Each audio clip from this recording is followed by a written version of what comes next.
You're now listening to Sanity at the Movies. Hey, everybody. Welcome to Sanity at the Movies. I'm Nathan. That's Jake. We talk about movies on the internet. Some of the only people, I think, that do that. Probably. Jake. Yo. Snow White and the Seven Dwarfs. Dwarfs, I should say. It does not use the Tolkienian construction of plural construction for dwarves. Because that didn't exist. This movie came out before Lord of the Rings. Tolkien invented that? Yeah, totally. He always thought it should be that, and so he invented it. And people followed suit. Yep, kind of like we have friends called the betting houses, and I always think that the plural of that should be, of course, Bettinghäusen. Well, no, because that's the German. Betting high. I think. Oh, okay. High. I like betting high, but Bettinghäusen works too. Bettinghäusen reminds me of Lederhosen. I guess that's because they both end in Häusen. German. Hosen. No, one's Hosen and one's Häusen. One's pants and the other is house. I can't hear any difference. Yeah, well, you don't have an ear for German, I guess. Stein Elf. I don't have a mouth for German either.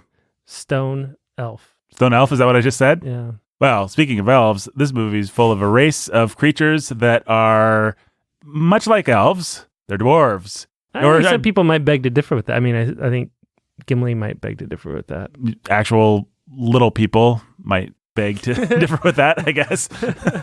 Listen, folks, we're talking about, this is our first time talking about any of this in front of the paywall, so we should tell people what the heck we're doing. We're doing Disney princesses this year, right, Jake? That's right, Nathan. From Star Wars to Disney princesses, our two favorite genres. Yep. Star Wars and Disney princesses. Yeah. Is Rey a Disney princess? Is Leia a Disney princess? I'm sure people have asked that on the internet before. Is Leia a Disney princess? She really should be. Was she in Wreck-It Ralph with all the dressed down, sweatpants wearing Disney princesses? Don't think so. Well, maybe she was. There were stormtroopers, weren't there? Yeah, probably. I don't know. I've never seen any Wreck-It Ralph movies. First one was really good. Yeah, that's what I hear. I hear it's great. And maybe I'll watch it. Is it on Disney Plus? Probably is. Well, maybe I'll watch it sometime. But there wouldn't be a Wreck-It Ralph. It keeps steering us back and then steering us away like a drunk boat steering guy. What do you call those guys? Pilot? Boat pilot? What do you call captain? Ship's captain. There you go. Who's at the wheel of a boat, generally? It depends on what kind of boat you're talking about. What's a bosun do? A bosun? B-O-S-U-N. What does that guy do? I don't know. Jake, he's looking it up. Gonna tell us what a bosun does. Officer in charge of equipment and crew. Oh, okay. Well, maybe the captain's dead or something. He'll jump on there and I don't know. The point is, this will be my least elegant swerve back into the topic. We are doing Snow White and the Seven Dwarves, and we are also doing Disney princesses. We're going to do all 12 of the canonical official Disney princess movies. Yep. Right? So that's right. I don't have the list right in front of me, but you'd have Snow White, Cinderella, Sleeping Beauty, the classics, like from our era, from our day, not because you and I were both born in the 40s, apparently, are Snow White, Snow White, Cinderella, Sleeping Beauty, and then actually from our day, Little Mermaid, Beauty and the Beast, of course, the titular Beauty, Jasmine, of course. Probably Pocahontas and Mulan. Pocahontas and Mulan are both on there, pretty sure. Yay, we get to watch Pocahontas. Actually, I shouldn't be sarcastic. I know the internet hates Pocahontas. I think I might like it. We'll find out. I don't know. Ooh. It'll be interesting. Is that the one that you're looking the least forward to, you think? Yes. I would say Pocahontas is the one I'm least looking forward to. I mean, it's obnoxiously politically correct, but the animation's beautiful, and I just never liked that movie. Mel Gibson, everybody's favorite actor. See John Smith? He plays John Smith, yeah. Weird. She listens with her heart, and then she can understand a different language. She can paint with all the voices of the wind, so why couldn't she? Fun fact, me and Jake are actually speaking different languages right now. But you, if you can understand us, if it doesn't just sound like Steinalf, it's because you're listening with your heart. That's a little compliment to all of our listeners. Folks, I'm on a medical fast today, so it might be affecting my podcasting performance a little bit. I just actually broke the medical fast because I found out that the doctor's appointment needed to be rescheduled after going a whole day without food or caffeine. I also found out in retrospect that I could have had black coffee, which would have helped a lot. But I broke the fast with a Coke Zero, which is always a good thing to put in your system. Yeah. Absolutely nothing bad about a Coke Zero. And I'll tell you who else is a zero, is that Queen trying to kill Snow White. You got us right back in there. Yep, I'm master of the transitions. Listen, Snow White and the Seven Dwarves. Jake, Do you remember this one from your childhood? Do we need to do anything else? So every month we'll get on track here, folks. But every month we're going to do a Disney princess. We usually do about 2 episodes of Sanity a month, every other week or so. So we're going to do 1 Disney princess per month, right, Jake? That's right. And then the other slot will be reserved for anything that's maybe in theaters that's exciting or fun. Like we might end up doing what's the Marvel slate for the next year, Black Widow. Precisely. Something like that. We may do some of these movies that have a live action counterpart like Cinderella. Right, if there's nothing interesting going on that. We might do that sort of thing as well. Or we may find, here's the non-Disney version of this fairy tale. Yeah, we could watch, what's his face? Jacques Cousteau's Beauty and the Beast, which Jacques Cousteau? Not Jacques Cousteau's. What's the Cocteau? What's his? I'm going to look it up, folks, so that you can be impressed by my French. Yes. Like we were impressed by your German? No, I'm sorry. Jean Cocteau's sublime adaptation of Beauty and the Beast is an old movie, La Belle et la Bête. I just want to say that I would totally watch Jacques Cousteau's Beauty and the Beast. Sure. She's a pretty girl swimming, I guess. Probably exists. You know what? Jacques Cousteau's Creature from the Black Lagoon. That's actually kind of like Jacques Cousteau's Beauty and the Beast, because there's that really famous thing where the blonde lady goes for a swim, and the old creature, that scoundrel, he's kind of creeping on the lady in the Black Lagoon. That's why you don't go swimming in Black Lagoons. Black Lagoons, especially if you're a buxom blonde. Yeah. And speaking, there's no buxom blondes in this. There's really no blondes. No. Speaking of swimming. Yes. Snow White almost goes for a swim when she falls down in the forest of despair. Yeah, but she catches a tree limb or something. She catches in a very cool and exciting sequence that would have been very newfangled and just awesome. And it's actually still pretty good. Visually the coolest part of the movie, I would say. Yeah, I think it was neat to see her singing into the well too. Yes, the water effects. There's a shot later where the stream is just going past the dwarves' houses. Dwarfs. I'm sorry, I'm going to get that right, folks, because these are not Tolkienian. As a matter of fact, I have an excerpt from a letter that C.S. Lewis wrote talking about his love for Snow White, and I'm saying that sarcastically. He didn't like it. Apparently, I'm sorry, this podcast is all over the place, but we will get it on track here. Apparently, Tolkien and Lewis went on a buddy date to see Snow White together. Wow. And they both hated it. And I just think that that's super fun to think like the Jake and Nathan of their times went and saw. I don't know. I just like to imagine these two classical, educated at the best schools scholars sitting there, being surrounded by snot-nosed kids enjoying this movie. And they're both these bachelor dudes just making fun of how terrible it is and how it doesn't connect with the old fairy tale. And we'll get to it. I'll read the letter here. But you were saying about the well. The well's cool. I think the well's cool. Yeah. There's a lot of, actually, which you'll notice. It surprised me. I just found it surprising. I still don't know how they did it. I assume it's like an effect with glass or something like that. I didn't bother looking it up, but it's really neat. And they didn't have computers, lest we forget. I do not know how. She does end up in the water. Oh, when she falls. Yeah, that's right, because her hair's wet, and that's another kind of cool effect. Well, let's talk about it in a slightly more linear fashion. What do you remember about this movie? Did you like this one growing up? Did you own this one on like one of those Snapcase VHSs? I don't know if we owned it, but I'm sure I don't know. I just don't know. We had, I think, almost every Disney movie one way or another, whether it was on a Snapcase VHS or... Well, maybe you should actually tell us a little bit more about your history with Disney, because this is our first kind of, well, you could argue doing the Star Wars. We've been doing Disney the whole time. Some nerd out there will say that. But this is our first foray into what people think of as Disney. So classic Disney. So what's your history with Disney? You said you owned most everything one way or another. Yeah, I mean, there were movies that we had that were like, oh, Dad went to Blockbuster or whatever, the Family Video or whatever, and busted out his credit card? Gun? Was your dad a robber? Did your dad rob Blockbuster or Family Video? No. What do you call those things that we used to have? Blockbuster card? That you could record the camcorders? Oh, camcorder? A VCR? Not the VCR. So there was a way that you could make copies of tapes by using those great big shoulder-mounted camcorders. So you're just like filming the TV, or you're... No, you hook it up Oh, right. to the VCR. Yep. And then so you have like an audio video in to your camcorder, and then you start recording on your camcorder from the audio video in. Just as if you're recording a TV program off Just as if you're, And then you hit play on the VCR, and then you've got a pristine copy. Mm-hmm. We had a number of movies that were that way. Jake's dad, the film pirate. That's right. How many thousands of dollars did he steal from Walt Disney? If only the FBI knew. Yeah, well, there's like a $50,000 fine, as they never cease to tell us at the beginning of those stupid... And then we did have a bunch of movies in those snap cases too. Mm-hmm. I think he only did those with like the ones that were like hard to find or that you couldn't get. I don't think he was too licentious with it, but it was, we're going to have to rent this if ever we're going to watch it, because you can't go buy it because Disney keeps it in a vault. Then we're just going to make a copy of it. Yeah, Disney has always been interesting about their product to this day, where they charge, well, Disney Plus may be changing this all this if they don't jack up the prices.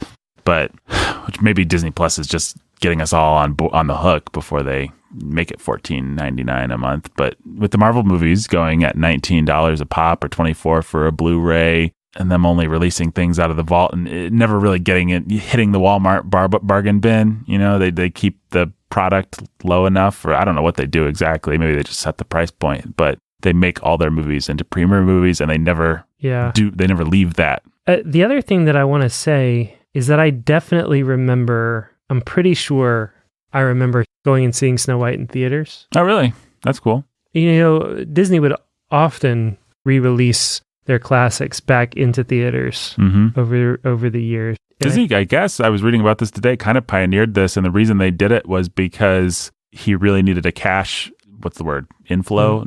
Influx? Influx, yeah. He needed a cash influx during the war. World War II, and so they re-released Snow White actually, and they made a whole bunch of money. And Snow White, when you put together all the re-releases, it's one of the most profitable movies of all time, because they've been doing this ever since. But Disney realized, I've got all these library titles that I can actually make total bank with. Yeah, and especially when the theater really couldn't be replaced, right, as the premier way to watch something. What, you're going to watch The Wide World of Disney in black and white on your little... dippy 13-inch TV. gigantic TV. Yeah. Like, that is not the same thing as going and seeing Snow White in color in theaters. Right. And so Disney did a lot of that sort of thing. And I remember a couple of things. I remember seeing, I'm pretty sure, Bambi. What I really remember is the toys, the Happy Meal toys. Mm-hmm. So Disney, whenever they did their re-releases, would do a fresh marketing campaign with all of the toys and stuff like that, Happy Meal toys and things. So I remember Bambi toys, and I remember Snow White toys from Happy Meals and stuff like that. Yeah, that's fascinating. I've got a vague memory of dwarf toys now, I think. I can also say that I was 3 years old when that happened. When Snow White was re-released? And I saw it in theater, would have seen it in theaters, yeah. There you go. Jake's got a great recall of his early years, folks. It was out again in 1993, but for reasons, I know that it was the 1987 one. There you go. That's really cool. Disney kind of tried to keep doing that when home video really hit the market in the 80s. Like, they would say, it's going back into the artificial vault now. It's not going to be available. You better get it on video. And they still do that. Disney Plus is the start of a new paradigm. It'll be interesting to see whether they cycle things back into the vault. They may well start doing that just to create demand. Oh, Aladdin's going back in the vault. A lot of the movies that they have pulled out of the vault and remastered, they've changed the aspect ratio on them. But a lot of the movies that you watch on Disney Plus, they've not done that. Right, which is great. They should not mess with the aspect ratio. And I think that they know mostly better these days. They certainly have been raked over the coals for releasing the original Simpsons things in the wrong I saw that aspect ratio. The internet was not happy, and they have promised to fix that eventually. And it is bad. Like, there's so much information shaved off of The Simpsons. I tried to watch an episode, and there was like obvious jokes that you knew you weren't getting. Like, it's off screen. Oh, something funny must be happening above where I can't see. It's like, it's not even good. There's a way to do that mastering and go through and carefully make sure it captures the essential information. Just what they used to do in the good, like, home video releases back when we had to do the non-letterbox. Spielberg would actually be involved in making sure that the camera was just panning across the letterbox in something like Raiders of the Lost Ark. So it's kind of a cheesy, we were all used to it growing up. It doesn't really work. It kind of ruins the original intention, but at least you get the essential what you need information. If Indiana Jones is not going to be punching some guy half off screen, we'll just computer pan over to see him. Yep. So yeah, do you remember anything specific about Snow White as far as? I remember liking the dwarves. Yeah, that's exactly what I remember. I remember owning this movie in the Snapcase and having kind of a dual reaction to it, a bifurcated reaction. I remember obviously thinking it was lame because it was one of the girl ones and featuring a girl. And so it obviously wasn't as cool as Aladdin or The Lion King, which would have been the two really cool ones. Yeah. I mean, the fact was, we watched a lot of movies, but we watched a lot of the same movies over and over and over and over and over again growing up. And so this was one of those movies that was like not going to be as cool as The Lion King or Aladdin or even The Little Mermaid. Those are the movies that we just watched over and over and over and over again. Were we sitting down to family dinner? We were going to watch Aladdin or The Lion King, probably. Or maybe, it was more than that, but it was a lot of that. But were we going to go back and watch Snow White? No, not really. We weren't going to be committed to that diversity. Yeah, I remember feeling the same way, but we weren't allowed to own Aladdin because the hero was a thief, and so it was bad, naughty, I guess. But we had The Lion King, which we completely wore out. I don't know if we actually ever had The Little Mermaid. I think as boys, our family all the kids were boys, so there was nobody. We were all boys too. Be interested in The Little Mermaid, maybe? I don't know. I always liked The Little Mermaid. I still do. But although I actually haven't seen it since I was a kid, I'll be interested to revisit that one, see if it holds up. But I remember Snow White got a lot of rotation in spite of the fact that we ostensibly didn't like it, and I think it was the dwarfs. And I remember I have distinct actual memories of sitting in our little kitchen in the 11th floor of Tulip Tree Apartments and laughing my head off at, Dopey swallowing the soap or something like that. Yeah. That stuff all... The Dopey was the best. Played like gangbusters for kids. When Dopey's on one side of the door and they're all on the other side of the door and they think there's a hobgoblin in the house or whatever. And Grumpy, everybody loves... Obviously, Dopey's the best, but Grumpy's... He's a close second. He's a close second. When she kisses him and you realize that he actually likes her, and then he rams into a tree because he's on cloud nine. He's on cloud nine, and then some things hit him in the head. It's hilarious. Funny. Well, and the thing I was reading up on this movie a little bit today. Walt Disney obviously was known and popular for those shorts. The Merry Melodies, not Merry Melodies. That's Looney Tunes. He was had a name very similar to that. Silly Symphonies. Silly Symphonies. That's it. He was popular for Mickey Mouse stuff, and so approaching Snow White, he said, we need to make this about the dwarves, and we need to, I'm just going to say dwarves because that's what I'm used to. Thanks, Tolkien. And we need to string together as many gags as possible, and we need as much going on because, he was very conscious, and you can see it in the movie, I think, that this is a pretty thin story, and the pull here isn't the story. The thing that's going to make this movie work for everybody is all the stuff happening to the side. Another thing that's worth noting is they really cannibalized a lot of those Silly Symphony gags. Yeah. The whole sequence where Snow White is going through, the huntsman is like, run, and she goes through and she sees the owls in the thing and the branches are reaching out to get her. Great sequence, yeah. Logs are crocodiles. All of that is a ripoff of one of those Silly Symphonies cartoons. And I know that because shout out to our friend Maya. She went through and cataloged. Yes, she's been doing a bit of a Disney watch through. Yeah, and is doing a watch through. And so for a minute, I was like, oh, it might be fun to just sort of, because these shorts are like, anywhere from 2 to 5 to maybe 10 minutes at the max. So before we watched, we have a Friday movie night most weeks. And so before we would watch our movie night for a while, we were, let's just watch one of these old shorts. And let's see how they play. And let's because we watched a lot of these as kids, we just, they happen to be on for whatever reason.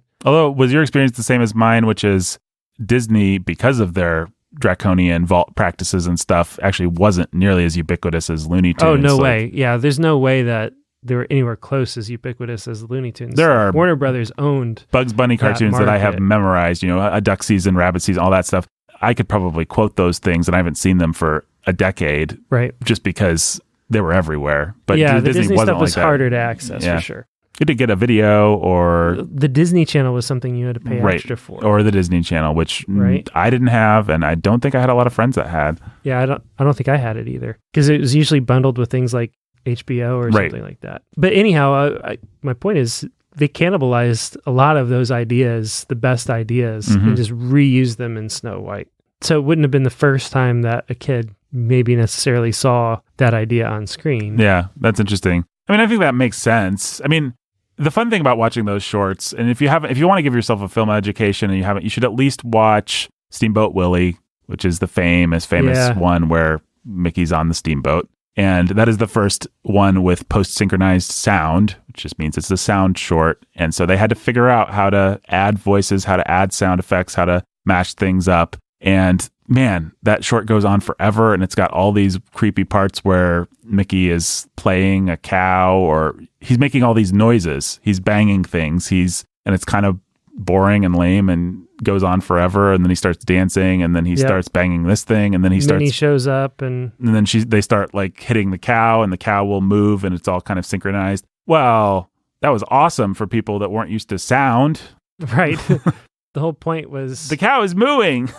Whoa! When Mickey bangs the thing, it's just a drawing, but it bangs. It makes the clanging sound that would happen. Yeah. So there's that, and then Three Little Pigs is a classic. Everybody knows the story. It's also, I think, the first color one, and the colors are really vibrant. It's also important for being massively successful and being part of Roosevelt's New Deal. All this stuff, all this like optimism and hard work of America at the time is exemplified in that cartoon. Like, the pig that works hard is the pig that's going to get ahead, and the pigs that play all day, well, they're going to be hunted by that wolf.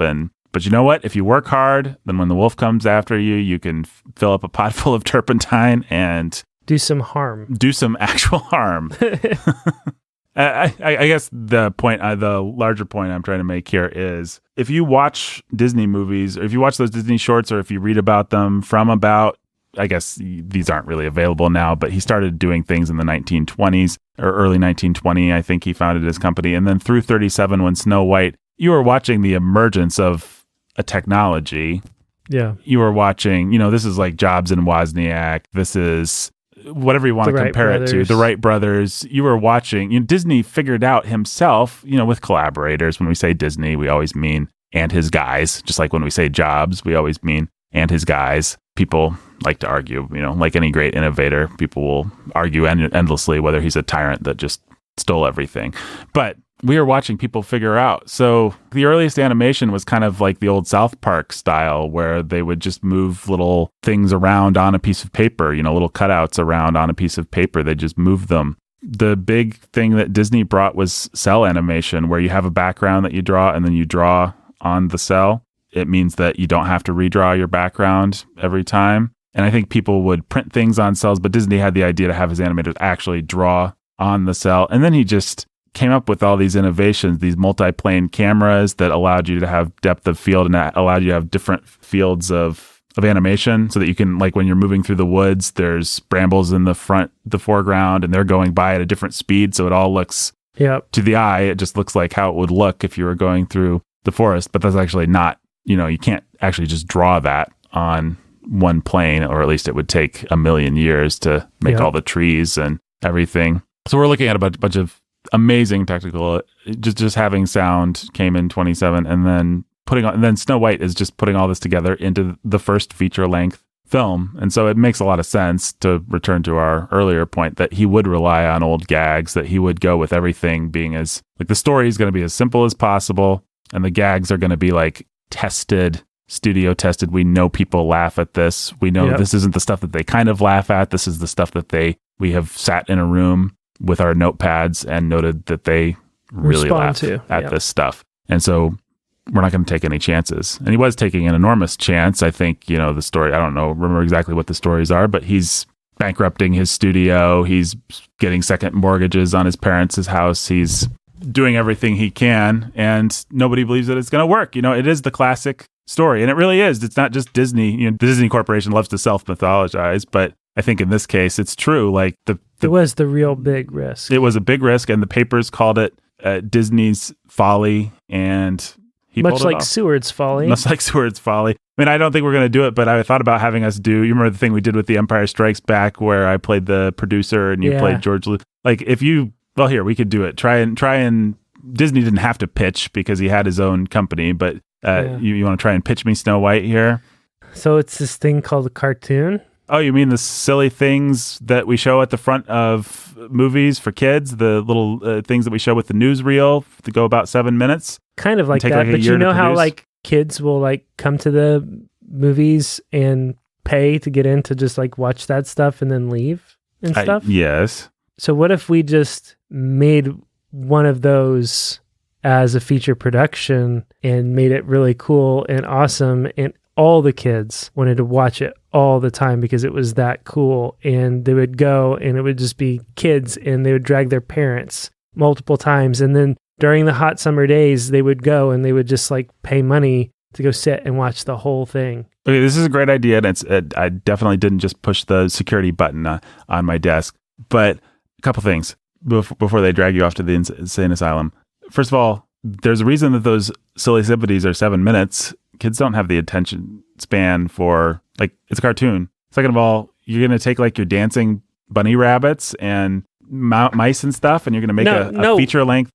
Who wants to see a story about that? No, look, classic fairy tales have been entertaining children for years and years, for centuries. And what we're going to do is we're going to adapt a classic fairy tale for the screen. And we're going to tell this story like a feature-length film, but it's going to be colorful and funny, and we're going to have all kinds of jokes and all kinds of fun things for kids and adults alike, and it's going to be great. Okay, first of all, feels like you're going to rob the fairy tale of a lot of its power if you're just going to stuff it full of gags from a mouse cartoon. Second of all, why don't we just do this in live action instead of taking let's get some stars lined up. Let's just do, because kids will think that it's way cooler, and the kinds of things that we can do, like the kinds of comedy that we can have, we can have animals doing things. We can have these, it's Snow White and the Seven Dwarfs, right? Let's have dwarfs and let's make them fun and dopey and cool, and let's have kids them want to see their dreams come to life. They want to see the silver screen bring it to life. They don't want to see drawings of all this stuff. Actually, I think they'll think they want to see cool. Clark Gable. No, but we've already proven it. Like, kids come and they love to watch our 7-minute shorts, and they think it's cool. And I think 7-minute shorts would be the key word here. Yeah, but what you just argued was that they don't like cartoons. And what I'm thinking is they really love the cartoons. Let's give them way more cartoons. And in the process, we can save a ton of money because we don't need a Clark Gable. We just draw beautiful people on the screen, and we can have them voiced by cheap voice actors. So a lot of the cost is just going to be, we're not going to be paying for A-list celebrities. We're not going to be paying for A-list actors. We're just going to go with drawings. We're going to give it a shot. So we're not going to have any stars or marquee value. We're just going to say, come see your drawings. Yeah. And you think people actually want to see that? They'll pay hand over, the kids will pay hand over fist for it, and they'll get their parents' money.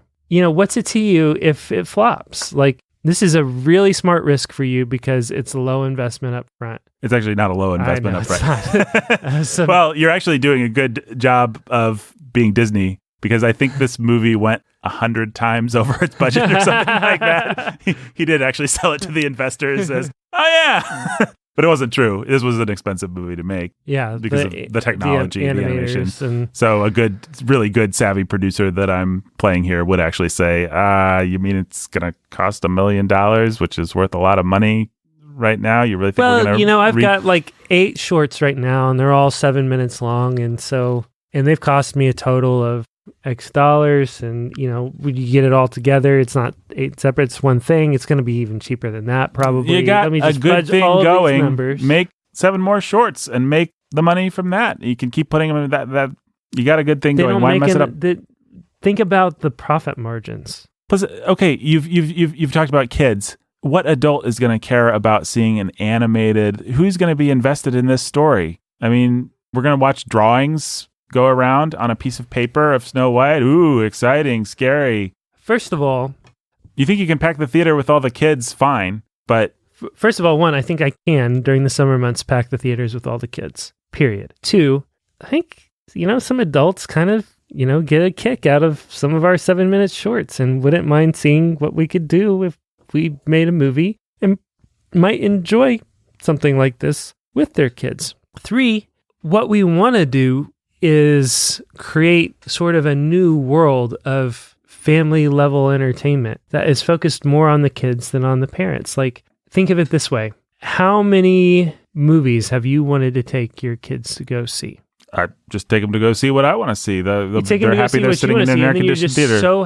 You're so happy with them when they're sitting beside you, fiddling around and fidgeting and whatever. What if there was a movie that was designed to keep their attention from start to finish and was also entertaining for you? Well, you get to be the hero. That's a tall order. Well, that's what I'm pitching to you.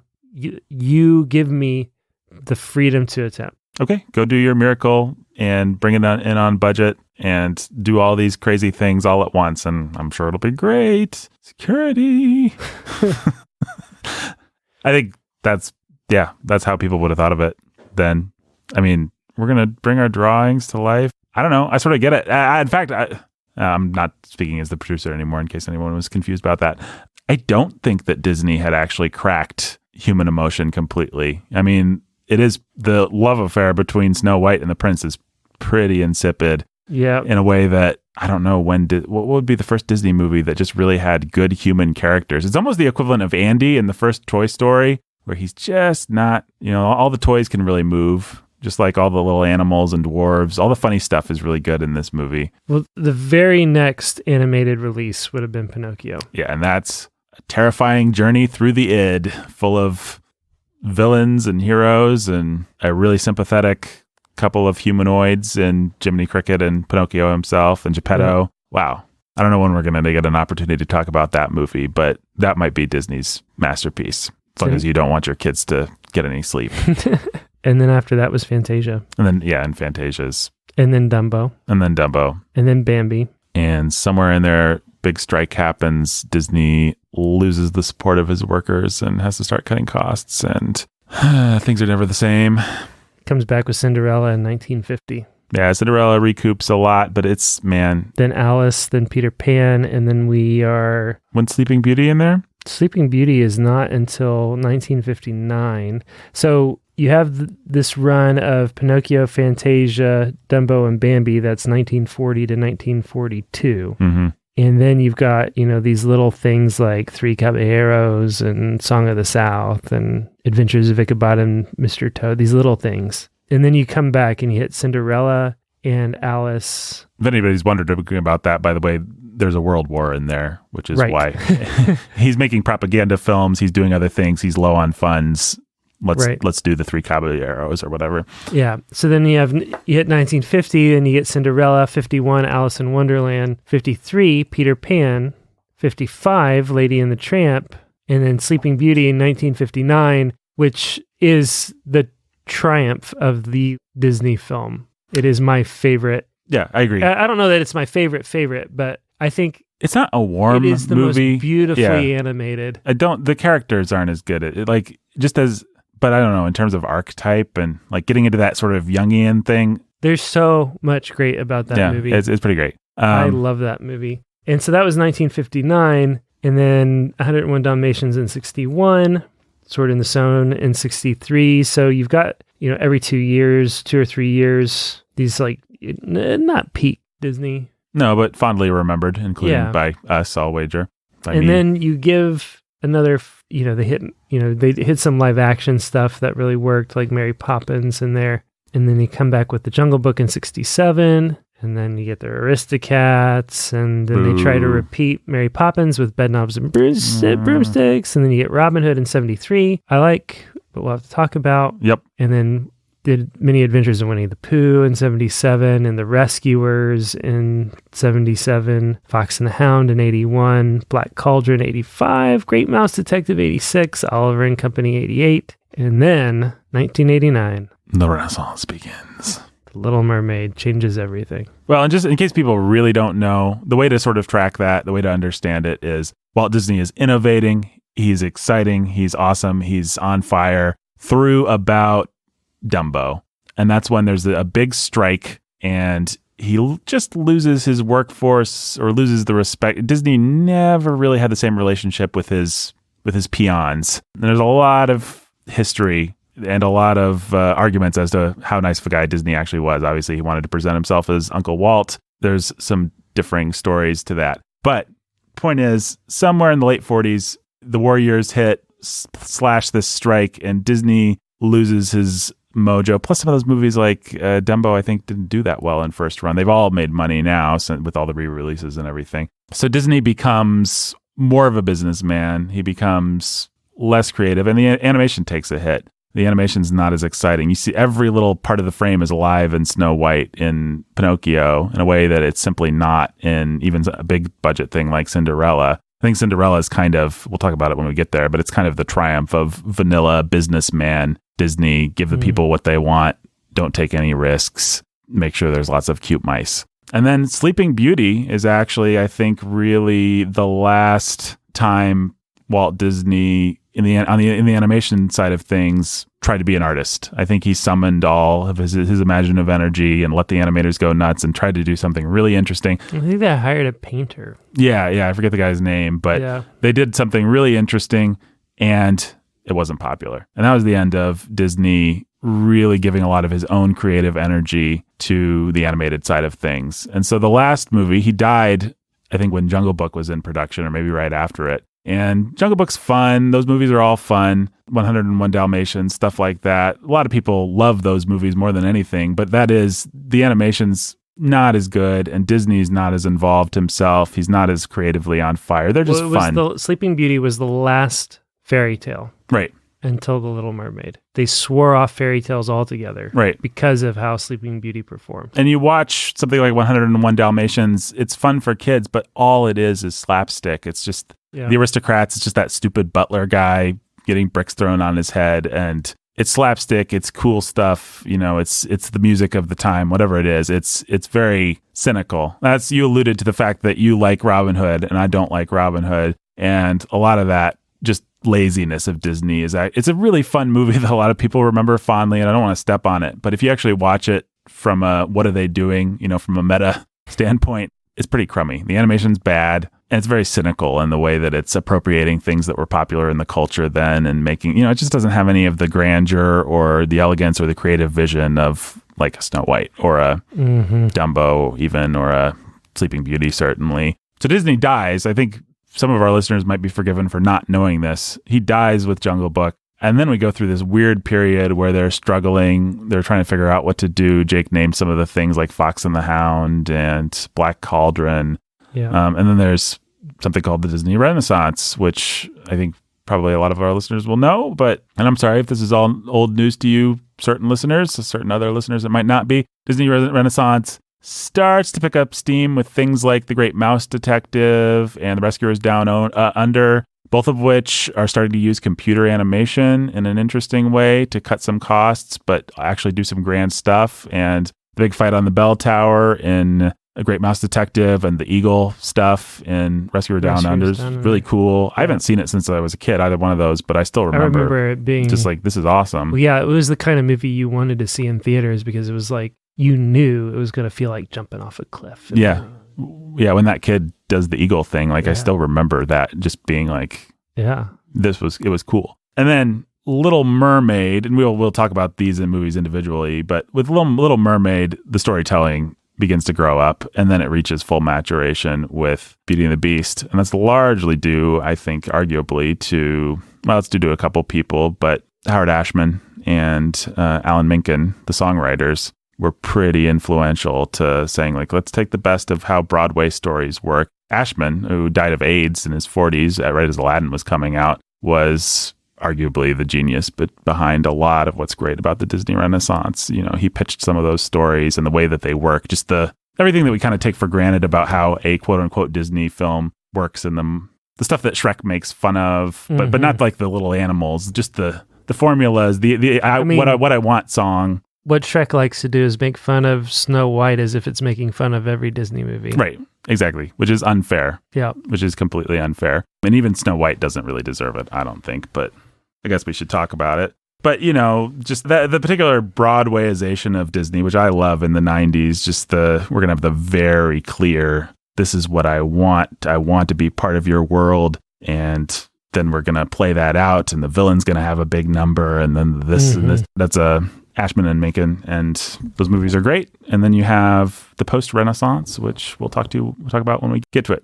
But I suppose we should talk more about Snow White. Yeah. Huh? Yeah. What do you think about Snow White coming to it now? We actually watched it with your kids not too long ago. I was surprised by how much they weren't laughing, I have to say. It was interesting to me because I remember... We ended up watching it or most of it together with my kids, didn't we? Yeah, I came into the room for whatever reason. Yeah, I was at your house. And they seemed to be into it. They seemed to be enjoying it in my observation. Yeah.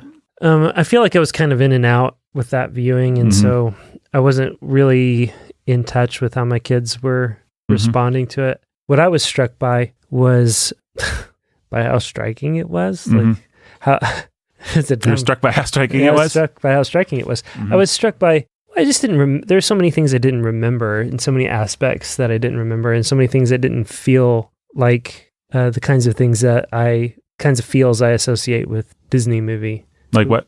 Well, they were really trying to be scary. Yeah, it is. And short of Maleficent and maybe some of the modern stuff, this is one of the scarier ones. Yeah, at least that sequence. Yeah, some of those sequences are.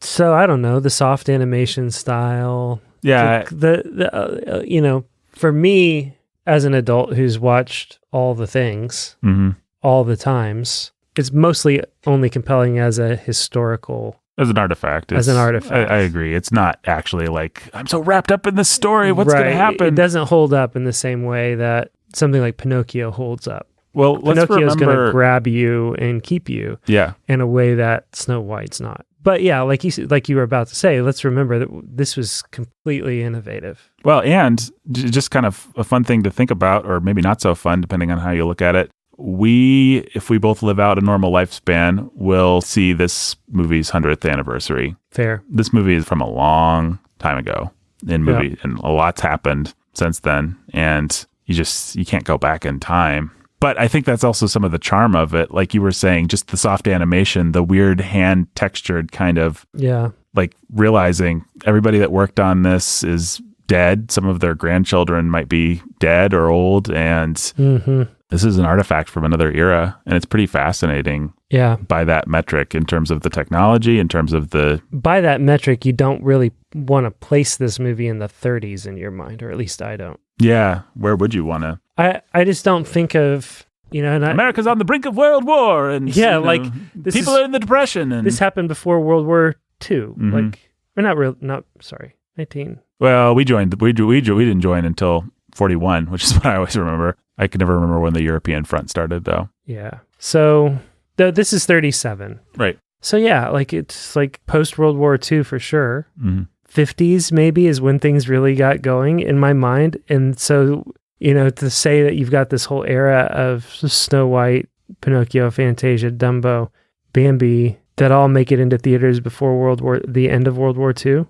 It's crazy. Yeah. I think Disney, we remember when we think of Walt Disney the man, we associate him with the 50s and 60s kind of because he presented himself as this. That's when he kind of, his face, you see an old like World of Disney short, or you see Uncle Walt. It's like he's this old guy walking around showing off some part of Disneyland or something like that. That's kind of the iconography of Walt Disney as a dude. Yeah. But we're talking about a young Steve Jobs kind of, I'm sorry to have to use that hack cliche to talk about him, but I just think it's the easiest one probably. We're talking about a young, ambitious guy who's on the cusp of all these breakthroughs. And yeah, he's coming up with the Mac. Yeah. He's coming up with the operating system. He's coming up with the stuff that's going to be the groundwork for the iPhone, which is what we really want to associate with Steve Jobs, which is more like his crowning achievement, not his final little flourish almost, because he basically did it.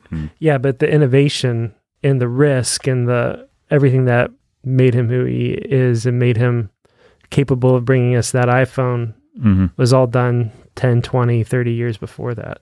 Right. Well, the thing to understand about what Disney's doing here is he's pioneering techniques technologically and storytelling techniques that you don't have Star Wars without this. You don't have special effects cinema in general, spectacle cinema in general without this. You certainly don't have computer animation without this. You don't actually have Steve Jobs and what he contributed to the entertainment industry without this. This is something that's affected your life quite a bit, and something that's been, low-key important in everybody's lives. And it's all happening, and it's all exciting. And it's almost 100, it was 100 years ago to this year that Disney started his first little animation company. I believe it was 1920. If not, it was very close to that. And started doing all this stuff. He was working through the Roaring 20s into the Great Depression. And so I don't know. I think it does actually help to place it before the 1950s, because you realize, the way that the people thought about sex roles was that much more different. The way that musicals worked, the expectations that people had for stories. He founded his company in 23. In 23. Okay, that makes sense. The Walt Disney Corporation or the first company? The Walt Disney. Whatever it was. Whatever it was at the time, whether it was Walt Disney Pictures or Walt Disney Studios. Yeah, so I think in 1920 he founded something called Fungrams or some other thing, the precursor, which was just a dippy little animation. So Disney Brothers Cartoon Studio was 1923 to 26. Walt Disney Studio, 26 to 29. Walt Disney Productions, 29 to 86. And then... Okay, I see. So he started producing very crude cartoons called Laughograms in 1920 for a company called iWorks Disney Commercial Artists, which he founded with a dude named iWorks. So very crude precursor to anything like what the Walt Disney Corporation became. Yeah, and then after a couple of years, he launched Disney Brothers, 1923, after Laugh-O-Gram went into bankruptcy. Mm-hmm. So the company he was working for went bankrupt, and so he started his own thing. He's a fascinating guy to read about. I love those. I love the mystery, the eternal mystery of, is it inspiration or is it, what's the other thing you'd say it was? Perspiration. Yeah, inspiration or perspiration. And I tend to come down on the perspiration side of things, but there has to be some inspiration. And to take this guy, and you can endlessly read about him and try and figure out, was he just the right man in the right time, or did he make the right time because he was the right man, or did he just have some really talented people and he was just an aggressive, the aggressive user of talent tyrant that leftist critique would like to paint everybody from that era as? I mean, just because Henry Ford didn't tie a lug nut, as some New Yorker article I saw about this said, just because Henry Ford didn't tie a lug nut doesn't mean he didn't invent the the auto-making industry. He's still a pretty important guy. Things aren't the same without him. Yeah, exactly. And so did Steve Jobs come up with any of the things? Bill Burr has that famous comedy routine about how, Steve Jobs just said, I'd really like this thing. Make it. Well, somebody still had to say to a bunch of really smart people, I'd really like this thing. Yep. And so maybe... He had to have the idea. He had to know what it takes to make it. He had to have the right people that could make it. Mm-hmm. The ability, both financially and just in terms of leadership and vision, to say it to them in a way that got them to actually do it.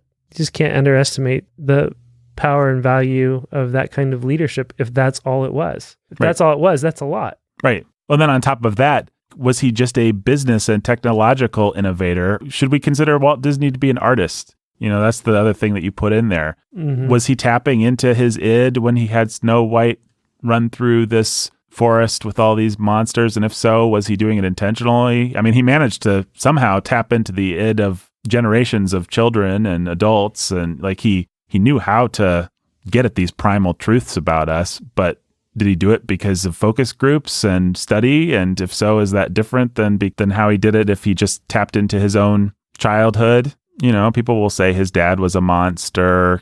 Famous thing is that he had the paper route that he had to do every morning, twice on Sundays, was never able to go to church, had to trudge through the snow to deliver these papers so that Elias Disney could keep his farm going. I don't even remember exactly what the story is, but you have these myths. Oh, boo-hoo. You have these myths of people have tried to retroactively make Disney's story into a Disney story. Say, he came from this childhood where he just had to tell stories. Is there a truth to that? Or he came from a childhood where he just really wanted to make money and make cool stuff? And what's the difference if so? I don't have any of the answers to these questions. But I think that they're interesting, and it's interesting to learn and talk about people like Walt Disney. It's why people like to learn about good old Steve Jobs. I did pull a quote that I thought was pretty interesting. This is from a letter that Disney sent to his animators, an 8-page memo to the instructor of the animation school who's going to be teaching the animators. Quote, comedy to be appreciated must have contact with the audience. This we all know, but sometimes forget. By contact, I mean that there must be a familiar, subconscious association. Somewhere, or at some time, the audience has felt or met with or seen or dreamt the situation pictured. The study of the best gags and audience reactions we have had will prove that the action or situation is something based on an imaginative experience or a direct life connection. This is what I mean by contact with the audience. When the action or the business loses the contact, it becomes silly and meaningless to the audience. Therefore, the true interpretation of caricature is the exaggeration of an illusion of the actual, or the sensation of the actual put into action. In our animation, we must not only show the actions or reactions of a character, we must picture also with the actions the feelings of those characters. My experience has shown me that the most hilarious of comedies is always based on things actual, possible, or probable. That idea behind the things I just mentioned above can be incorporated in every stage of instruction, from the life drawing clear on through to the planning and staging of the work. So that's one paragraph from an 8-page thing where he just analyzes the crap out of what makes a good comedic caricature and what makes one of their gags. I think it says that he's both. Mm-hmm. You have to have some real inspiration to have any kind of insight like that into comedy. You have to be able to get yourself into that headspace. But he's also not just like, two, this makes me laugh. It's like, we've done focus groups and we found that people responded. Yeah, he's not saying we've done focus groups, but he is saying... Well, he did say something about a study of the best gags and audience reaction we have had. I don't know what that means. Okay. Well, at the end of the day, it also means the boy's putting in elbow grease. Mm-hmm. And he's putting in elbow grease to articulate stuff and to make sure everybody understands, like, hey, we know that this is what works and this is how it works. Mm-hmm.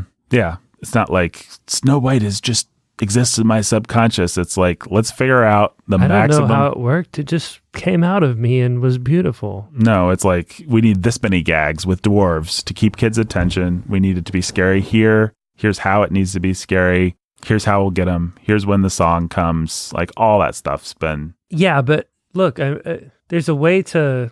when we're in a writer's room mm-hmm. and we're composing a script for the Ville, there's a degree to which we intuit, yes, hey, we need more tension here. Oh, we need more humor there. Oh, we need... But how much of that intuition has been formed by simply knowing the vocabulary of and the putting way that... careful thought into... and the careful thought of other people, knowing and studying what they've done. How many books have we read for mm-hmm. the bookening? How many movies have we watched for Sanity at the Movies? How much before we ever started working on this stuff together, mm-hmm. did we just work to understand what makes this work, right? Like, and we talk about it like this for a living. I mean, and we also dissect the frog, like we say, yeah. Well, it usually works best this way, but then if you do this, but at the end of the day, if we're not laughing in the right. writer's room, it doesn't go in. Right. If we don't think it's funny, if we don't feel tension, if we don't feel the tension, then it's not working. Like, and so how much of it really does, even if, you've got the theory down, mm-hmm. a lot of it really does come down to feel like you gotta. Yeah. Well, it's almost a lot of times the way that I think it'll almost work is you need your intuition to tell you which questions to ask. And then sometimes coming up with the answers can be very mechanical. Sure. Like, well, okay. This doesn't work. Why doesn't it work? I know it doesn't work. That's the one thing I know. I don't know why it doesn't work. Now and how many of our writers' room discussions have been prompted by, I sense that you don't feel like this works the way that I do or the way that I want it to. Yep. And now instead of letting you be nice, I'm going to make you articulate it, and we're going to work this out and figure it out, and then we're going to come up with something better. Yep. Like, that's what we do. That's what all great writers' rooms, I assume, do. You have to be honest about where things are not working, and then you have to just think of a bunch of alternative ideas until you find the one that really does one work plugs into the slot perfectly. Yeah. And still after all of that's said and done, what works for you doesn't always work for everybody else. Yeah. You can't remove intuition, you can't remove inspiration from the process. Yeah. I think people tend to make inspiration into the whole thing. When they picture a Walt Disney, of course they think, they do. oh, he just was born with these great ideas and his daddy was mean to him. And so he came to Hollywood and he tapped into his childhood trauma and he made fairy tales for the world, And I think Walt Disney would like you to think that that's what Walt Disney did. But no, maybe he did do that, but there was a lot of work that went into it. I don't know how many, I don't know that I have dug down, and you don't even have to dig down deep, but you just find almost any artist, creative type out there that you respect. I don't know that I have found one that's been like, actually, it's all inspiration and I'm a beautiful butterfly. Like, I think every single one. There are probably one or two liars that we would respect. And I mean every word of that sentence. Yeah. There's probably a couple creative people out there that lie to themselves foremost about it probably and say, oh yeah, it is just inspiration. And then lie to the world about it. And probably one or two of them are the people that we like. But I can't think of who they are off the top of my head. Most anyone that I respect would really, say... it's just work. It's just work. Yeah. It's work. You get up and then you work. And you put in lots of work on the days where the inspiration isn't striking. Yeah. So that the inspiration will strike on the day that it strikes. You can't force inspiration, but you keep working even when it's not coming. I guess we should talk about Snow White as a movie, huh? Yeah, we kind of have been. Yeah, we kind of have. I don't think I'm going to take us through this one scene by scene because it's honestly pretty thin. I don't know if there's a lot to say about the movie itself. Well, the fence. The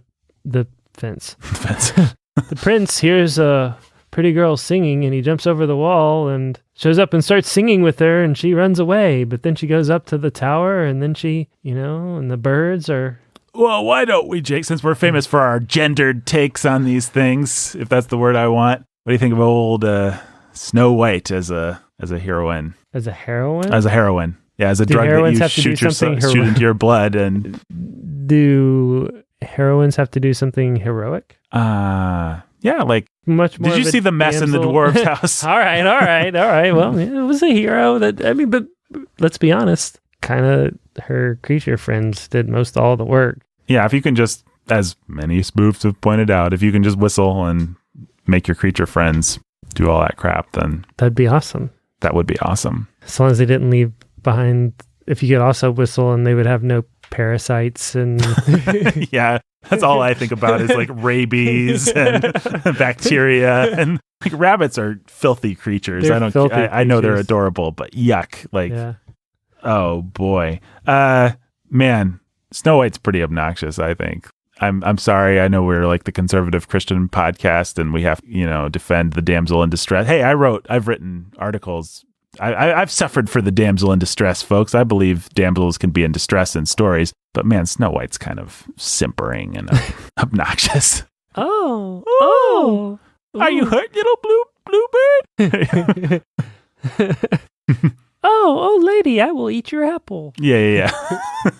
Like, come on, a little agency, a little. I don't know, a little something. Interest. A little interest. Yeah, like a character. I guess you could argue that, especially in this very first movie, it's in Disney's defense, it's not intended to be psychological. It's not intended to be three-dimensional. He never meant for that. Like, they knew how to make movies about women that were interesting women back then. Disney just had zero interest in doing that. He didn't make the prince interesting either. Right. For that matter.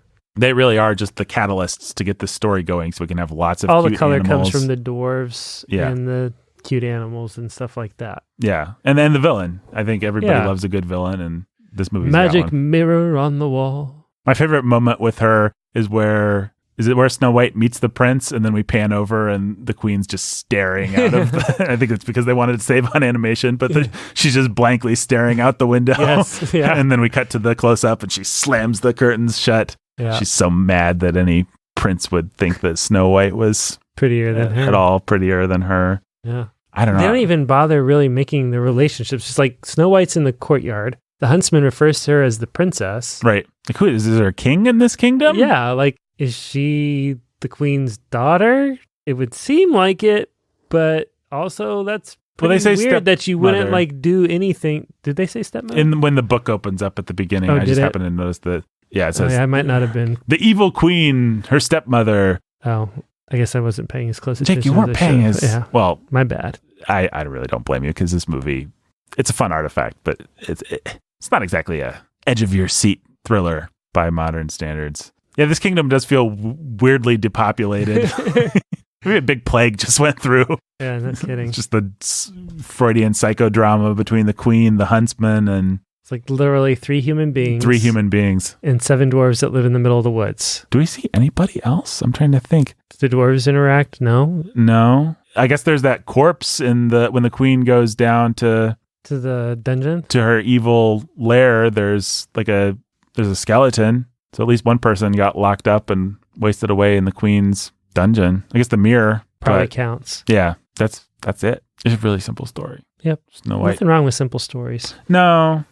I mean, I suppose some of I don't even really feel like making this point because I feel like most people know this about Disney movies and nobody's like really tempted by this. But when I was a kid, my parents would sit me down and say, now you realize that you don't always get what your heart desires, even though Disney movies tell you they do. And also, it's a little bit more complicated falling in love than you see somebody.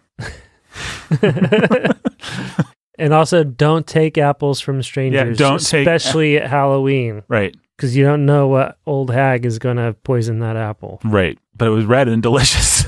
She really wanted to eat it. And it was going to make her beautiful, like the old hag. Yeah. You make a fair point, Devil.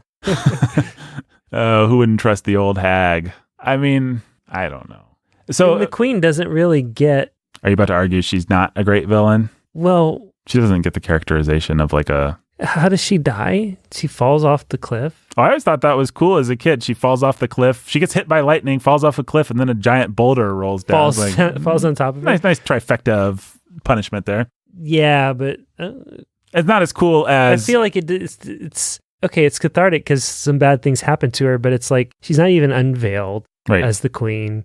Like, there's no standoff. There's no heroic, like, we have to take out the queen. It's like, oh. You're right. The dwarves should have done what they were trying to do and grabbed her and beaten her to death with cudgels. That would have been better, in my opinion. Shut up. I don't know. I just like to think, what would have happened if the dwarves had caught up with this evil old woman? I guess they were going to beat her to death. What should have happened is the prince should have showed up. Yeah, it's pretty lame. This is one of the more... I mean, this is what Sleeping Beauty gets right. This prince is kind of a zero. Sleeping Beauty kind of improves on every aspect of this thing. Yeah. Except in the comedy supporting character department. You don't like the fairy godmothers? They're fine. Maybe I'll like them. I don't really remember them. They are the old lady equivalent of the dwarves. Right. I may like them a lot. Make it pink. Make it blue. It's hilarious. I just don't remember them that well. So, I'll never forget. They're like the Golden Girls. Sleepy and dopey. Yeah, they're just like the Golden Girls.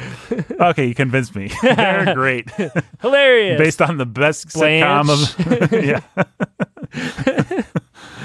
They're just as exciting and scintillating and cutting edge as the Betty Golden Girls. White, baby. Yeah, Betty White, baby. So even the queen, because I think everybody would be on board with Snow White and the prince aren't that interesting. But you're arguing even the queen is kind of a zero in the villain department?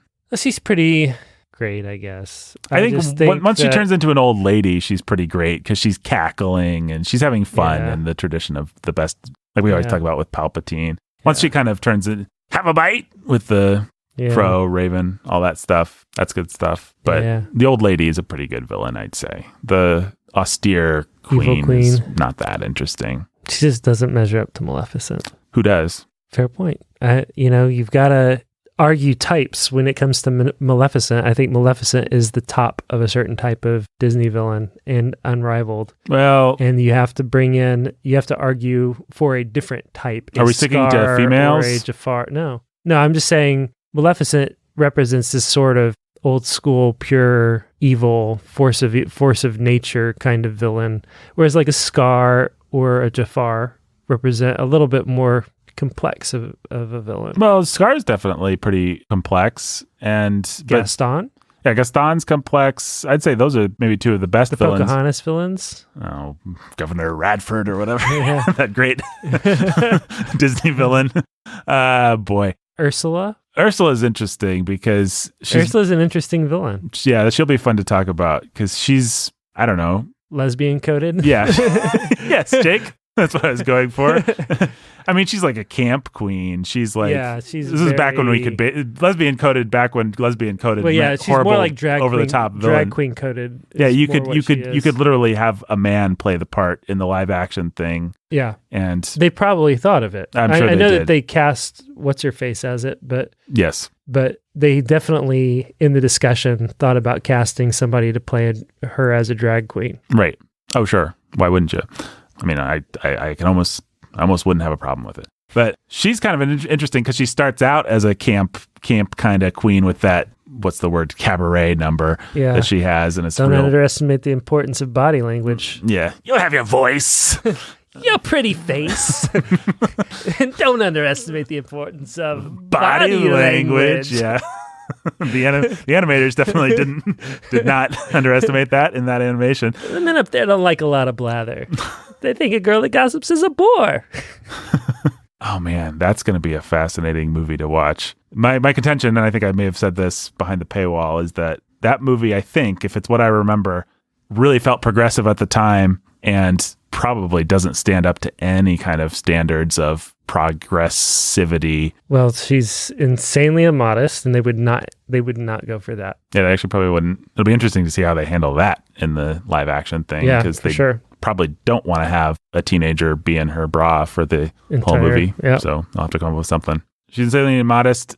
She falls in love with the prince without any psychological understanding. It's basically the Snow White formula. Just this guy's cool. He's handsome and he plays a flute and dances. Yep. And he falls in love with my voice. He likes a dog. And then I'm going to try and get him with my figure and nothing else. And it's almost going to work. He's almost going to kiss me. Yep. And then I'm going to get married and live happily ever after, which isn't something that... Yeah. I know how to sign my name, but I don't know how to write. Yeah. That bugs me in all those kinds of stories. Even Shakespeare fell for that. With Titus Andronicus, the girl can't write down who her rapists are because they cut out her tongue. It's like, just, you can figure it out. You know, she's got pretty handwriting. She does. Ariel does, yeah. Mm-hmm. But at least when it comes to signing her name, but apparently that's all she's ever been taught to write. Yep. Maybe, well... Triton doesn't even have to write. He just sort of points his trident and his name. Maybe they don't teach women to write. Because you have to go up above the ocean to get bright young women sick of swimming, ready to stand, ready to write. Maybe it could have been ready to know all the people now. Yeah. She's going to ask them, get her, and get her answers. What's a fire and why does it? What's the word? Burn. When's it my turn? That's my favorite when they combine the spoken. With the set, you know what I'm sing saying. Speak stuff. I don't know when we go from sing speak into full. I like that. What's a fire and why does it? What's the word? Burn. When's in my turn? Oh man, that one might have my favorite score. I love Under that the score. Sea, baby. Yeah, Under the Sea is great. Part of Your World is the best What I Want song of any Disney movie. Ursula's Number, one of the best villain numbers. Pretty great. I mean, Jafar doesn't have a number for some reason. He does. It's just a riff. It's a reprise or whatever. Yeah. But gets to end that song with an amazing cackle. Yeah, he does. To Prince Ali. Yeah. That's good stuff. Just like, you can't even reproduce that. You got to be that actor to pull that off. But Jafar deserved his own song, I think. That's one thing the remake could have remedied, but they ruined Jafar, so how could they? I like their Jafar. He's an interesting idea. I like him theoretically, but are we going to get to talk about? Yeah, Aladdin. Jasmine's a Disney princess, so and I don't think we can talk about the old Jasmine without talking about the update. So I'll have to watch that new Aladdin again. It's on Disney Plus now. Yeah, I know, but Disney minus my interest. I like it. Well, Jake, and I think you're wrong. It's nostalgia clouding the issue. It's not a movie that you'd like if you didn't see the old one. But on the other hand, to argue against myself, you have seen the old one, and they knew that. I think my kids might even argue with you on that. Oh well, what do kids know about Disney movies? They know what they like. What do intuitive beings of childlike wonder know about any of this stuff? Probably nothing. Yeah, probably nothing. They need to grow into cynical 30-something with no kids. Yeah, in order to really have an opinion. Yeah, on this stuff, folks. Making a lot of fun of me right now, but I think it's a little cheap, don't you? How Jake's playing the kid card, so nothing that I say matters because Jake's got kids. Don't you think? You be the We'll have this discussion more when we get to Aladdin, but I think we shall. you just keep thinking about that, folks. Does integrity and vision and understanding, is that what matters most, or is childlike wonder? You got it. Gosh, okay. Is there anything else we want to say about Snow White, the prince, or the queen? No. I don't think there's much to say. I don't think there is either. I don't think damsels in distress have to be so insipid, folks. I don't know if we want to talk about this yet, but where on the spectrum, who is the best Disney princess? And where, I want to argue, not Emma Watson, but I think the original Belle is a nice mix of, you'd actually want to marry that girl. She's strong in a feminine kind of way. Yeah, she's a little diffident to the dumb peasants that she's surrounded by, the plebes, but... Diffident? She's like, there goes the baker with his tray like always. Same old bread and... Rolls to sell. Every morning just the same since the morning that they came to this poor provincial town. This poor provincial town that's like, she's looking down her nose at absolutely Yeah, but then everybody. The guy says, "Good morning, Belle," and she doesn't say... He's so cheerful. Yeah. So she's fake. She's two-faced. Yeah, the very poser that is going to grab a torch and try and destroy... These villagers are... Idiots, yeah. They deserve her disdain. Yeah. Her cheerful, I hate you behind my false smile disdain. She likes the bookseller guy. I guess she does. He gives her free books. Yeah. He probably thinks she's hot. I bet he does. Yeah. I mean, that whole song is like, everybody's she's strange, but hey, she's pretty. It's like, she's pretty weird. She doesn't fit in, but hey, she's kind of cute. Nobody's interested in those weird triplets that fawn over Gaston. Yeah. I mean, it's not like they're not conventionally pretty. They seem nice enough to me. I don't know. Yeah. Oh, we'll talk about it. Snow White, kind of insipid. In the same way that Grimm's fairy tale. Yeah, I get it. There's nothing really insipid about Grimm's fairy tale. Grimm's fairy tale, we're not going to stop to like help a robin find his home. Exactly. We're not going to sing a song into a well about how we hope a man comes along. I don't know. Someday my prince will come. I do like when the prince shows up and he's ready to just belt out, like, "Now that I've found you."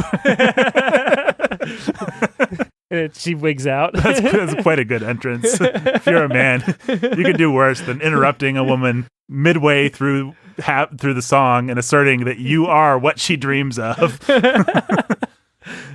You just need to do what the prince said. You need to stalk a woman, figure out when she's expressing her deepest dreams and hopes, and then pop in and say, "Hey, baby, it's me. I'm everything that you hoped and dreamed for." Yep. Now that I've found you, hear what I have to say. And then it works. I guess she runs blushingly up into the... She's got to pretend to resist. Yeah, that's, women. That's how they are.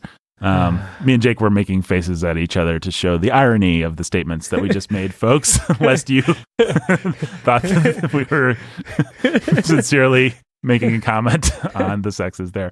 So, Snow White flees the huntsman into the woods. We have that great sequence, which, by the way, if you want to understand all the technical innovations, that's something called multiplane camera. I referred to it earlier, where we just have all these different layers of animation, and like the branches are reaching out and there's stuff in front of her, and it's all going by the camera at different speeds, approximating what it would look like if we were in a dense woods with different levels of vision. And that whole sequence is just like, people had never seen anything like that. It's really cool. And just the expressionism of what you can do with, we don't have to make trees that remind you of scary faces. We can just have the trees be scary faces. A lot of the more artsy kind of people of the time defended Disney. There was like the middle class people who were a little scared of, even then, of his commercialism, of his vulgarity, of his cheap comedy, of all this, the kinds of things that we are scared of Disney for now. But like the Charlie Chaplin. Charlie Chaplin was a good personal friend of Disney. What's that name? Guy's name? Eisenstein, the great Soviet filmmaker who invented a little thing called montage. The great Soviet propagandist, loved Disney, just thought that, he thought like Disney was going to help the proletariat rise up or something because... well, yes, ultimately. Which it took a little while, but he's working on it. I think what he said, if I remember correctly, is Disney's showing us how, even though the important people go about their lives and stuff, all the life and interest is in the margins. Like he identified with the little woodland creatures and the dwarves, and like this is where the interest is. This is where the color is. Yeah. Nobody cares about the Prince and Snow White. Nobody cares about any of that. Yeah. It all exists to help this whole other world go for. I think as a Soviet, he saw that as really good propaganda. So it's funny. Make of that what you will. So she runs through the woods, scary stuff. She ends up this cottage, and she decides to just go in and start cleaning it. Well, she's a woman, Jake. That's what they do. She's got time on her hands. And she starts making dinner while she's at it. And she might as well, because there's children there. There's children, and obviously they need a mother. Obviously, because if they had one, it would not be this dirty. That's right. Even as conservative Christians, it is easy to make fun of the sex politics of this movie because it is quite different than our modern era, and it is kind of funny. Like I said, this movie is almost 100 years. We will live to see this movie, Lord willing, be 100 years old. Lord willing, we will live. The movie will definitely become 100 years old. Should the sun not turn into a blue dwarf or what is it? Red giant. Red giant, yeah. Or Jesus' return, which would be more likely. Yes, exactly. So then you have all the woodland creatures. What do you think about the woodland creatures, Jake? They've been so thoroughly parodied by everybody at this point. Are they stupid and insipid? And I think it was probably a pretty novel, fun idea, and got across the idea that this is a very special person. And also, I think probably got a lot of laughs out of my kids. Well, I mean, it occurred to me, we still do the same thing. Baby Yoda. Baby Yoda is what occurred to me. Like, filmmakers are still figuring out ways of, let's just put something cute in there here. Like, that'll get people, and people still fall for it. It's not like we're more sophisticated than the dumb rubes that liked the bunny rabbits back then. They had their version of it. Baby Yoda is a great example of that same kind of thing. Oh, we don't have to have an actor. Mm-hmm. We don't have to have, what we need is a really cute space baby. Yeah. If we had a cute space baby that we could puppeteer, wouldn't that be cool? And wouldn't that just like save the day? Stroke of genius. Yeah, really is. Yeah. I mean, I love that meme. I mean, it's kind of stupid and run into the ground, but you know, that meme of what Disney thought women wanted. And you got Ray. You got Ray looking all fierce yeah. and stuff like that. And then you've got what women actually want. Space baby. Yay. Yeah. Well, It's true. It works. It works. My wife could care less about Star Wars, but we watched The Mandalorian, and she didn't even really care too much about The Mandalorian as a show, but when they punched Baby Yoda, she yelled at the TV. Oh, my wife did exactly the same thing, and when I do my impression of it, my impression is of a woman on her phone typing away and then looking up and going, "Hey, stop that!" That was like pretty much the same thing. It was just like this, like offended. Hey, you don't punch a baby. Hey. Yeah. No. I mean, it was. I don't think she said anything more than "hey," but like it was just like, you don't do that. Whoa. It's like we're almost mad at the filmmakers here. Yeah, like how dare you cross that line? Yeah, and then you have this like realization that you have allowed them to convince you that that puppet is a real thing. Yeah. Somebody hit a piece of latex in a bag. You feel angry. Yeah, you feel really bad. You want revenge. You're very happy when IG-11 shows up and blows everybody to bits. Yeah. I mean, IG-11, my wife is, I think, actively, she feels about like Mando does about droids, but IG-11 became her hero when once he was a nurse droid and he was going to take care of Baby Yoda and blow everybody away. It was good stuff. So, hey, folks, it still works. You're not smarter than everybody was in 1937. You just have different entertainment tastes, but they can get to you exactly the same things, same techniques, just slightly different. It's got to look better now because you know what? Because Disney made this movie to begin with, right? And everyone's made fun of the little bunnies and stuff, so now we have to do something else. But Disney will continue having cute characters of some type, but they'll just make a snowman instead. Yeah. Well, the thing that drives me nuts is the prince is going to have an elk, and we're going to have some kind of meta thing where the elk doesn't talk, in Frozen, and we're going to do all those tropes to a T, but we're going to be a little sarcastic about them just to show like, we know, we get it. It's stupid, but you like it. It's like, no. I mean, a little bit of that, fine, but you should just own it, I think. Your business is to make cute stuff to sell toys. Disney Corporation. Just Doesn't do it. you don't have to. There's other ways. Just do a good job, and I, as an adult, will be okay with it. You don't have to approach it with irony in order for me as an adult to like it. There's other ways to get me. And I think foremost among them, talent. Just make it good. So they clean the house, and then we cut to the dwarves. They're doing their hilarious stuff. I don't know. What do you want to say about the dwarves? I guess a lot of Disney's genius went into these dwarves. I can say that. I was reading, had like 150 dwarf names. Baldy was one of them, but just like different adjectives that we could make dwarves out of, and they eliminated them and honed it down to the 7 that he thought would be the epitome of. Interesting that he went with Doc. Yeah, I don't know. I always liked Doc though. Doc was my favorite as a kid. Don't not like Doc. It's like the 3 most memorable ones are Doc, Grumpy, and Dopey, and then maybe Sneezy because he sneezes. Yeah, but it's like, do you remember Happy? Could you pick Happy out of a crowd? He says, "Hi, hey, ma'am, I'm happy, ma'am." Like that.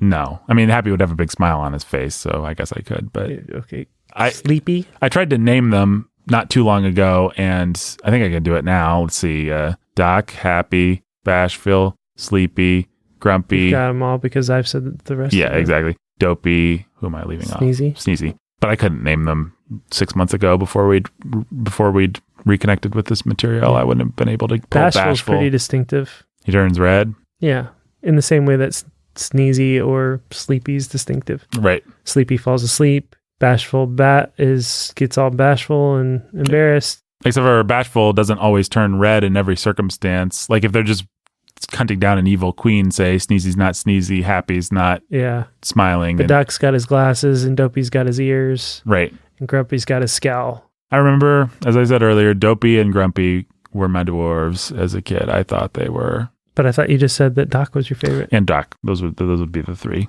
You got me. You held my feet to the fire on this, Jake. This journalism at its finest. Yeah, no, Doc was great. I mean, I don't think I would have said that Dopey was my favorite, but I sure do remember laughing at his antics. Yeah, I don't think Dopey was too dopey to be your favorite, right? Right, exactly.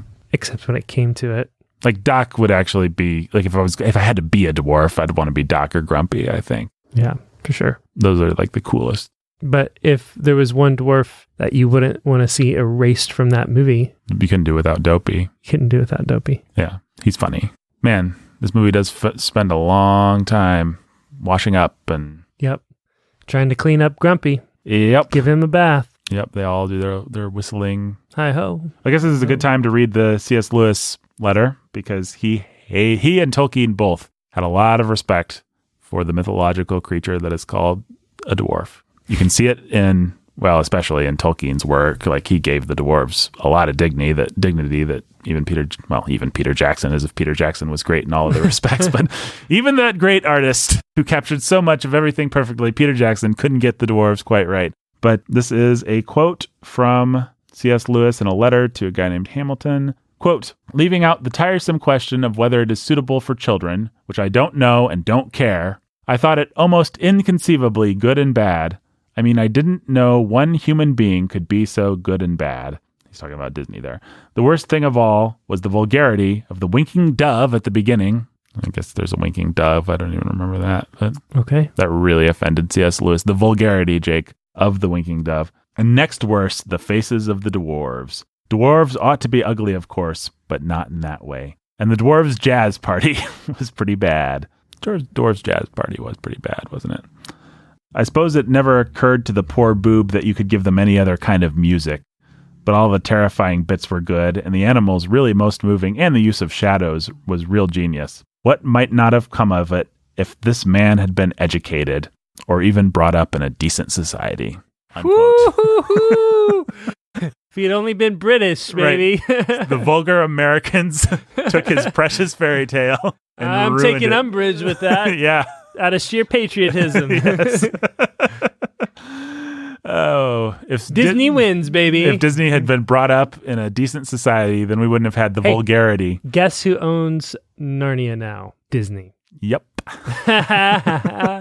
It's true. And Narnia's a lot more vulgar and stupid than it used to be fair to C.S. Lewis. Also true. Oh, brother. I don't know. It's just funny to think that there were snobs back then that were like, oh, he ruined fairy tales. I mean, now when we think fairy tale, like Disney's so thoroughly won that debate that when you think dwarves, you think his dwarves. When you think fairy tales, you think his fairy tales.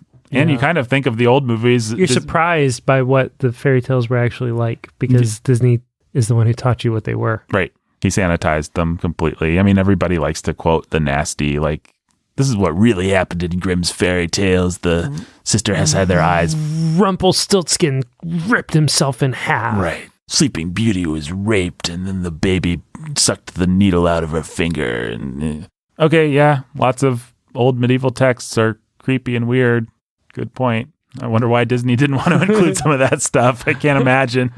I'm sure people really would have liked to see the old queen be forced by the king's torturers into iron hot shoes so that she could dance herself to death. That would have gone over well. I mean, when you think about it from that perspective, it's like getting hit by lightning and falling off a cliff and having a boulder roll down on you is pretty good. Like, came as close as he could. Gave her as much of a definitive witch death as you'd want. The dwarf stuff's pretty... Watching it with your kids, I was like, this is kind of... It's interesting as an artifact, but this is where it really slogs, the middle section, where they're singing their jazz song, as C.S. Lewis called it. Then the old witch gets her apple, and that part's pretty cool. Yep. And then you have the final chase, and I don't know. Stop me if you have anything of note to say about this stuff. It's all pretty rudimentary, and it is what it is. That evil queen, she miscalculated. She thought that they would bury her alive, but instead they put her in a glass coffin. Yeah. I guess it's one of the things that, one of those weird And she never really counted on her true love showing up and lifting the lid of the glass coffin and kissing the apparent corpse. Yeah, pretty weird. It's interesting that the dwarves don't grab their cudgels and try to chase the prince up the mountain. For trying to do that. Oh, a strange man showed up and... He's gonna... Kiss her? He's gonna kiss her. Kiss the corpse. That's pretty gross and bad, and we should do something about that. I wonder... Did other guys who weren't her true love ride up and want to do the same thing? And the dwarves were cool with it? What would have happened? That would have been a very awkward moment if the prince kissed her and then stood back and like, okay, let's just... Well, let's close this lid. I'll be on my way now. What I was going to say a minute ago is it is one of those things when you literalize a fairy tale, when you bring it to life, you suddenly have to start reckoning with things like that. And Disney does a good job of splitting the difference and making you not think of those things. But it's one of the weird, I think, problems with the Beauty and the Beast remake is that they really go out of their way to try and explain, like, why are the teapot people, the household objects, like, why are they staying with the Beast? Are they under the curtain? Yes, they are. And actually, they were complicit in the Beast being bad. So they feel like they have to stay and serve. Like, they try to explain all those things. And it's like, guys, it's a fairy tale. We don't need to understand how the logic of Mrs. Potts' loyalty to the Beast works. I don't know, Jake, how many, we need a Disney, you know what, let's do dwarves. How many dwarves out of 7 do you give Snow White and the 7 dwarves? You can rate it as an artifact. You can rate it as a modern piece of entertainment for yourself, for your kids. You can, I'm giving it 7 out of 7. It kickstarted everything that we know and love about Disney. And without this tremendous risk that ended up being a success, we don't have, there's so much that we don't have. I'm going to do the same thing. 7 dwarves out of 7. This movie, it's not really that entertaining if I'm being honest, but it still works for kids. It still works for kids. It doesn't hold up for adults in the same way, but it still works for kids. And it's, he's doing so many new things. Like, we're looking at the bicycle. We're looking at the first iPhone here. We're looking at... How do you rate the Wright brothers' first flying machine? Well, there's no peanuts. You can't go very far, and you don't. It's kind of like the groundbreaking. It's thing. A flying machine. The first flying machine. It could fly. Yeah. People could fly on it. Yep. Pretty cool. That's amazing. Kind of the same. Yeah. This is kind of not the same because airplanes versus movies, but also kind of the same. Well, I guess you can't take that logic too far, I suppose, because it could be like, oh, you're making fun of The Last Jedi? You're making fun of moving images flickering across the screen? Jake, while you sit and eat popcorn in a theater powered by the magic of electricity? Is that what you're making fun of? Stories being thrown onto a cave wall through technological advance. You can take the logic pretty far. Yeah. But I do sometimes think of that, like when people complain about airplane food or, and stuff like that. It's like, well, you're on a magical flying device. It's taking you to see your relative. It's hurtling you thousands of feet in the air at thousands of miles an hour, however fast you're going. Yeah. Not thousands of miles, hundreds of miles an hour. Like probably. Those relatives that you're going to see, you could have gotten in your wagon and never seen them again. But instead, we have these things called airplanes. I have no idea how many miles they go. They go many miles. Many miles per hour? You heard it here, folks. Sanity at the movie. Airplanes. You don't know how many miles they go, and I just wanted to say many miles. Oh, yeah. Per hour. How fast does a commercial plane fly? 500 knots. 500 knots. So between 460 and 575 miles per hour. Speed can get a bit confusing. Talking about an object moving through the air, that makes sense because the distance you are from the Earth and it's like the weirdness of why you fly over Alaska when you take when you take a direct flight somewhere. It's actually curved because of the curvature of the Earth. The curvature of the Earth. I'm just writing down that we both gave this movie 7 dwarves out of 7. It's handy to have those things for reference, I think. Do you like the songs? I should ask about. Music is such a big part of Disney. What did you think about the songs in this one? Did you know them? I didn't. When you rewatched it, did you know them all or remember them all? No. Yeah, they're kind of generic. Yeah, there's very next Disney movie, Pinocchio, has songs that live strings on. Yep. To hold me down. Old, what's his face? Iron person guy sang When song. You wish upon a star. It's the classic Disney jingle. The song, the jingle that they still play when a new Disney movie. It still evokes the magic. Yep. We're going to put together a Disney World ad. We're going to play a little bit of that music maybe. Yep. Not so much this one. Although I do enjoy the corniness of Whistle While You Work. I will sometimes sarcastically sing that one when I'm having to do some kind of manual labor or something like that. And the Prince and Snow White song is kind of cute in a very corny way. But nothing all that special. All right. Any final words for all the Disney heads out there? Don't eat apples from strange hags. Don't eat apples from strange hags, folks. Only hags that you know. Sanity at the Movies, written... it wasn't really written. Sanity at the Movies, produced by me, executive produced by Jake and me. Until next time. Who's buttering like a spoodle dug? Wait, who is buttering like a spoodle dug? Doc, he gets all twisted up in words. Oh. I couldn't think of a single thing, and so I searched, and that was one that came up. It's like, and then he will carry me away to his castle where we will live happily ever after. Pleasant dreams. How do you do? These are the quotes. The great quotes. Oh, go on, have a bite. I forgot. I'm just gonna let it play through this so I can say "We dig dig dig" and "Hi Ho." Those actually are classic songs, and I love both those songs. Those songs are awesome.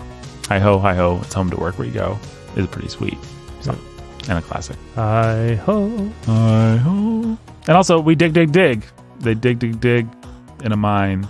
And I like that there are multiple instances in this movie, not just one, where people echo and then the echo harmonizes with them or sings back. So there you go, folks. I'm glad I caught it. Goodbye. You want to give us one more Snow White line, Jake? Hi ho.